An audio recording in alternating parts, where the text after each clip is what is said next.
Sometimes a game releases that just looks so interesting and creative that you just need to step outside of your comfort zone, step outside of your favourite genres and experience some creativity for yourself.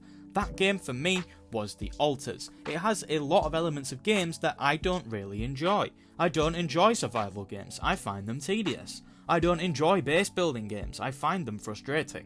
Yet here we have the ALTERS, a brilliant mixture of both. But I simply couldn't ignore the exciting premise, so let's get into why this game is so good. But before we get into that, if you do end up enjoying the video, then please consider subscribing, as we are trying to get to 2,000 subscribers by the end of the year. But enough of that nonsense, what even is the ALTERS? You play as Jan Dolsky, a builder. Nothing flashy, just a working man sent on a routine deep space mission that ends in absolute disaster. The entire crew has died upon landing, and you wake up alone on a planet that's more threat than terrain. This isn't some lush alien world either, it's cold, it's gradually falling apart. To make things worse, there is a lethal cosmic threat creeping closer by the day. The sun. Its orbit is pulling it directly toward your position, and once it hits, bye bye Jan Dolsky. You try to stabilise the base, gather your resources, do the job one step at a time, but it becomes very clear that survival on your own just isn't sustainable. The ship won't even start. But what can you do? You're just a builder. So you take a risk, a strange ethically murky risk. Using a quantum computer on board, you alter your own DNA to create ALTERS, alternate versions of yourself, each one shaped by a different path you could have taken in life. Each one made different choices at critical moments in your life. One could have gone to college where one didn't.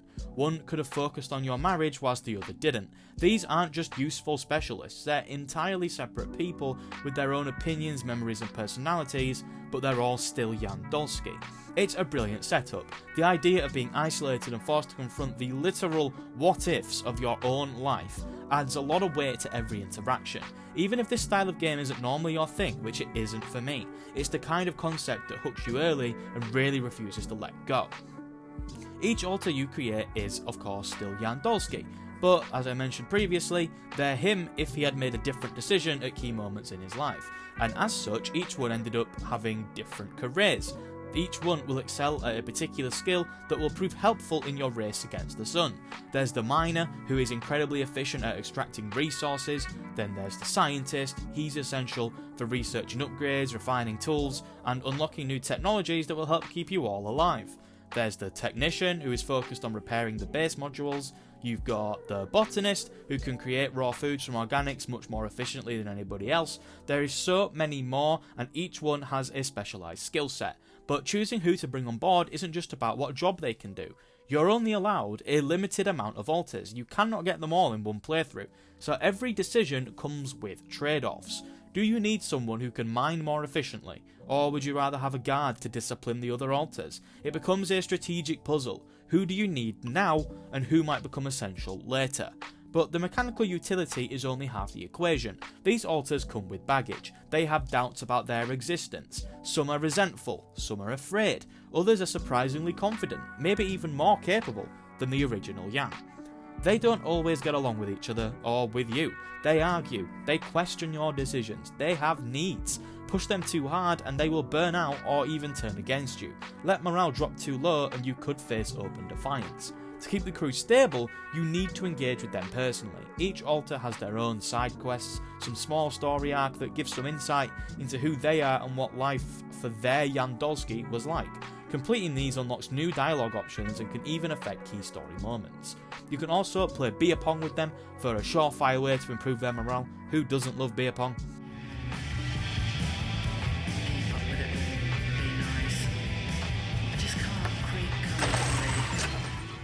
They can also die if you don't take care of them, like Nintendogs. Thankfully, this didn't happen to me because I'm a brilliant captain, but you've got to ensure the well-being of your alters is a top priority. They are such babies.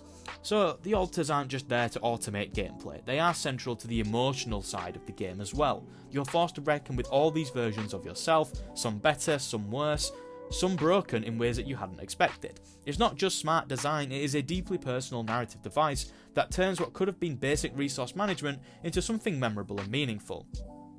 This feels like a natural place to quickly touch upon more of the story stuff. This entire video is spoiler free though, so you can relax. While the survival and management mechanics carry most of the moment-to-moment gameplay, the Alters still finds time to tell a personal branching story, and it lands really well. You're not completely cut off from the outside world. Throughout the game you'll receive transmissions from Earth, from the people who sent you here, from the big corporation, from your ex-wife perhaps.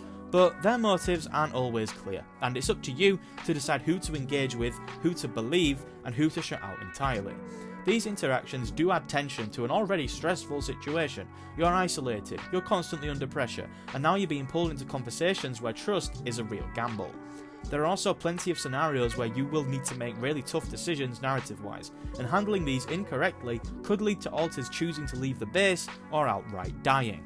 There is a real weight to it. These aren't just consequences on a spreadsheet, these are people who've been working beside you and opening up to you. So when one of them disappears because of a decision you made, I imagine it would stick with you. It didn't really happen to me that much. Survival in the Alters isn't just a background system, it is the game's heartbeat. From the moment you crash, you're placed on a strict, unforgiving timer. Each act takes place in a different zone of the planet, and in every zone, the sun is following you. Once it reaches your location, you don't get a second chance, you're done. The pressure hangs over everything that you do. You're constantly planning, you're adjusting, you're scrambling to stay on top of a dozen moving pieces. What I will say is that whilst the idea of an ever-present timer could seem frustrating on paper, even as someone with very little experience in games like this, I found this timing very generous. As long as you aren't wasting days doing very little, then the sun shouldn't really be an issue for you. Resources are the foundation of your survival, and everything costs something. You need organics, metals, minerals, and rapidium to do pretty much anything. But mining takes time. Processing the things that you need to make takes time. Even simple things like making food takes time. And Jan isn't a superhero, he has limits. That's where your Alters come into play. You assign them to tasks, you can automate production, you can make them work the benches, you can make them fix the base, you can make them mine themselves, so you're not always buried in having to do everything yourself. But there's always a push and a pull. Assigning a task means that you're pulling an Alter away from maybe resting, or maybe another task that needs doing. If you ignore the balance too long, you risk some pretty bad breakdowns.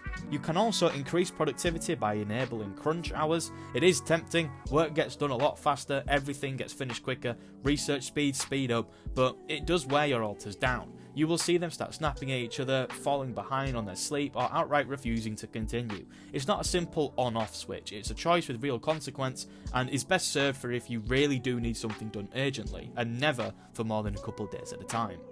This balancing act turns every morning into some sort of ritual. You wake up, you assess how much time you've got left, then start assigning your Alters to tasks. Who's cooking? Who's researching? Who's mining? But most important of all, you've got to consider what you yourself are going to do that day. There is a lot of exploration in these environments, and always something useful to find that will help you achieve your goals. There's very little empty space. If you walk in a direction, you go somewhere you've not been yet, there will pretty much always be something there that will help you somehow in any direction. This rhythm becomes strangely addictive. It's not chaotic, but it's always tense. You feel the pressure building day by day, and when you finally manage to reach your goal, you build what you wanted to build, you mined enough of what you needed, you've managed to complete the act and move to the next location. It feels like a real achievement, not because the game threw enemies at you, but because it buried you in responsibility and you managed to pull through. Although speaking of enemies, there actually are some in this game in the form of anomalies. These start off really simple, they just slowly move towards you and are very easy to get rid of once you craft the Luminator. But eventually they get more aggressive.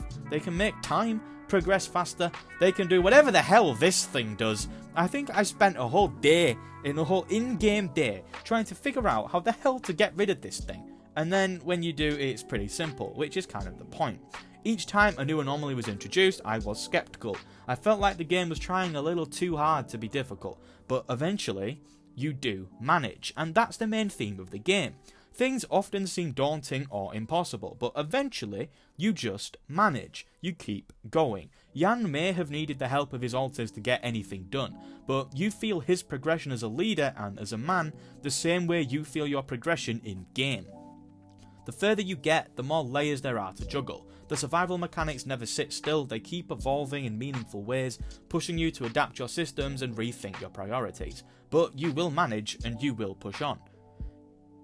The base in the Alters is a massive mobile structure, part vehicle, part habitat, and I don't know, part factory.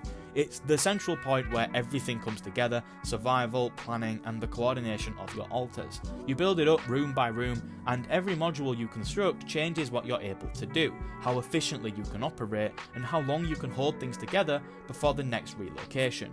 Each room serves a very specific function.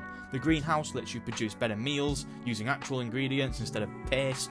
Better food means better morale, and when you're trying to manage a crew of emotionally complex versions of yourself with the maturity of a 5-year-old, that matters. The infirmary speeds up recovery time when one of your alters gets injured or radiated. The workshop is where you build new items. The research lab is where you can research new items to build. Social rooms give the alters a chance to decompress, improving their mood and help prevent morale breakdowns. The layout of your base is more than cosmetic. Time progresses pretty fast in the alters, so you don't really want to be wasting it walking around your base because you can't remember where everything is. It is quite smart to redesign pretty much your entire base to shave minutes off of routines or to free up space for a higher priority room. It's a slow strategic process, but every choice contributes to how well your whole operation flows. Efficiency is the real key here.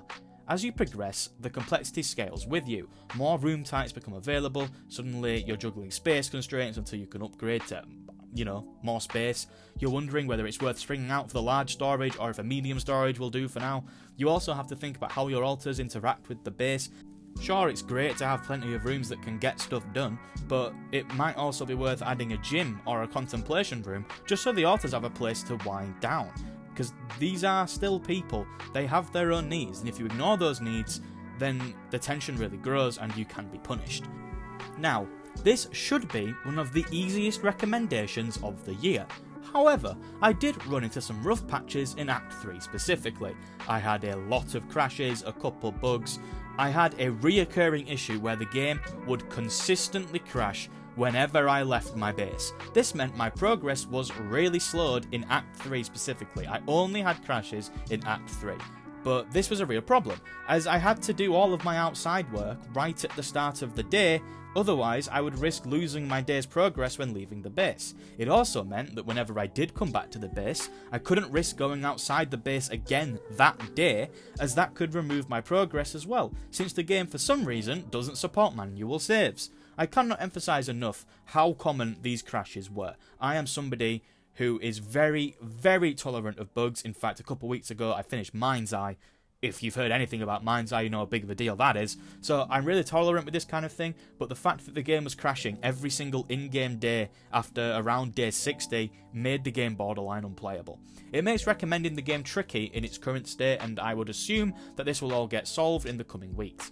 However, when the Alters is working, it is special. This is not just a mashup of genres, it is a survival game, yes. It is a base builder, definitely, but underneath all of that is a game about choices, about the versions of yourself that could have been, and what it means to carry the best parts of those people forward. The core idea is simple but powerful. The decisions you make shape the person you become, and when things fall apart, when time's running out, when the odds feel impossible, it's the combination of those better selves that gives you the strength to push through. Not perfectly, not without cost, but together, stronger. The Alters manages to pull that off in a way that feels genuine. It's not a game I expected to connect with, and definitely not one I would usually gravitate towards, but by the end, it left an impression on me, and I'm pretty sure I'll be thinking about it for a very long time. It's not just about surviving, it's about becoming someone worth surviving as. Thank you for making it to the end of this video. I hope that you did enjoy it. If you did, then please consider leaving a like, as it really does help. And if you want to see more videos from me, then please consider subscribing. As I mentioned at the start, we are trying to get to 2,000 subscribers by the end of the year. But that is all for now. I upload at least one video a week. Have a nice day, and goodbye.